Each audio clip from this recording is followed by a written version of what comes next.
Hi and welcome to Flip Teaching. So in this session we're going to be looking at skill continuums. So first thing we need to do is identify what a skill is and then what do we mean by a continuum. So think about any activity, any sport, and most of the time we're going to be looking at skills. So if we say batting, that's going to be too vague for the examiner. So let's be more specific. Let's say cover drive. Okay, so here we've got an example of a shoulder tackle in football or a forehand slice in tennis. That way we're being really specific about the particular skill. Now each one of those is now called a motor skill.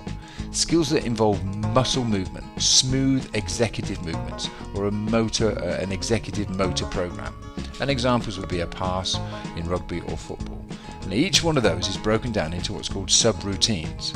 So the pullback, the actual striking, and then the follow-through, for example, in a football kick. They would be the sub-routines that make up the skill of shooting. So what do we mean by a continuum? Well, think about temperature. It's hot or cold, but there's loads of variables in between. So it's somewhere along that line is what we're looking for. And when we're describing skills, that's exactly the same. We would say that something is either an open skill or a closed skill. So what do we mean by that? Well, an open skill is one that's affected by teammates, opponents, surroundings, or the crowd. But a closed skill is a motor skill that's not affected by the environment. So let's have a look at some of those and see what we're talking about. Space here. Lomu, here they go again. Only Latham to beat. Regan's across. He easily beat Latham, and another try coming up here for New Zealand. Well, he's coming off. No. Side cushion, top cushion, lots of right-hand side. This is risky. What a shot this is! Okay, so what you'll have seen there is the rugby pass, which was an open skill because it had lots of other variables involved. So the teammates, the distance from the passing, the opposition, the touchline, everything. But with the snooker, there were very few variables to think about. And this is what we call the environment. So somewhere along those lines will be one of your skills. Okay, so let's look at the next one then. So this is gross or fine, and this is about muscular involvement. So if you've got large muscle movements and there's little precision needed, then we say it's a gross skill. So for example, running. You don't really need to think about a lot in relation to that. But a fine skill is where there's high levels of precision needed.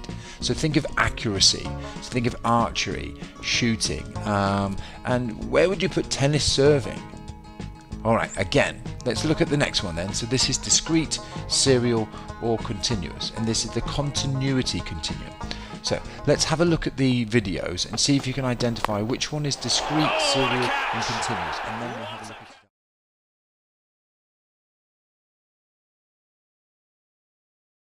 the furthest he has ever jumped. The balance there from hop to step. What is it?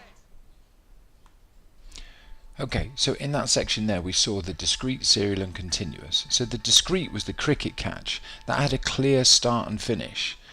Once you've caught it, you then have to repeat the skill to do it again. It's completely on its own. But then with the swimming, you can see that you have to repeat the small elements of it to actually make any sense. And then the serial is a number of discrete skills that are put together in a set order. So the hop, the skip, and then the jump, for it to make any sense at all. Okay, so discrete, serial, and continuous. Now, let's look at the next one. This is low and high, and the name of this continuum is the organisation.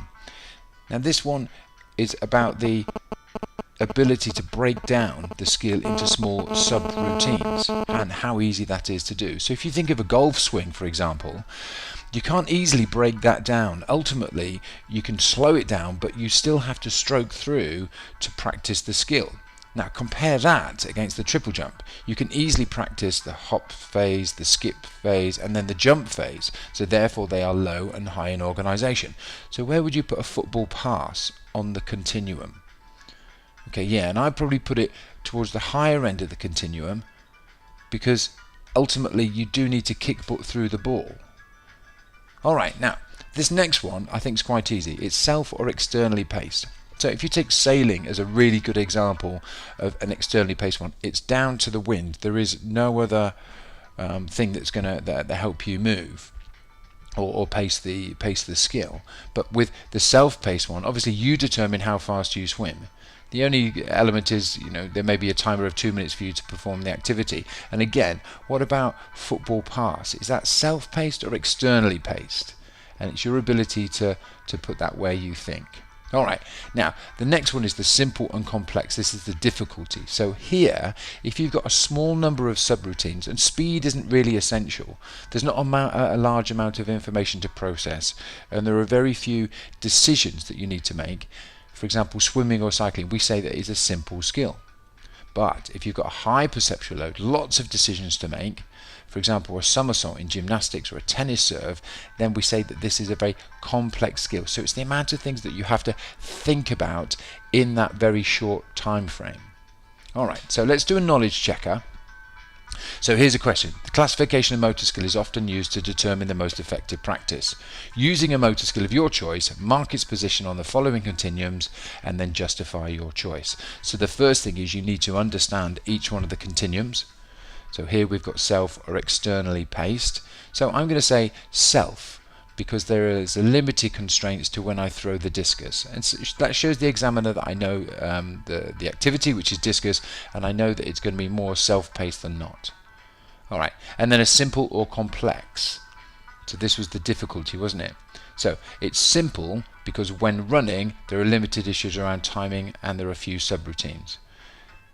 Alright, so all we're doing there is justifying our answer. So things that we need to be able to do then: know what subroutines are, know the names of the continuums and the examples of the ends of the continuums, and justify your own skill using the continuums. Okay, thanks for watching Flip Teaching.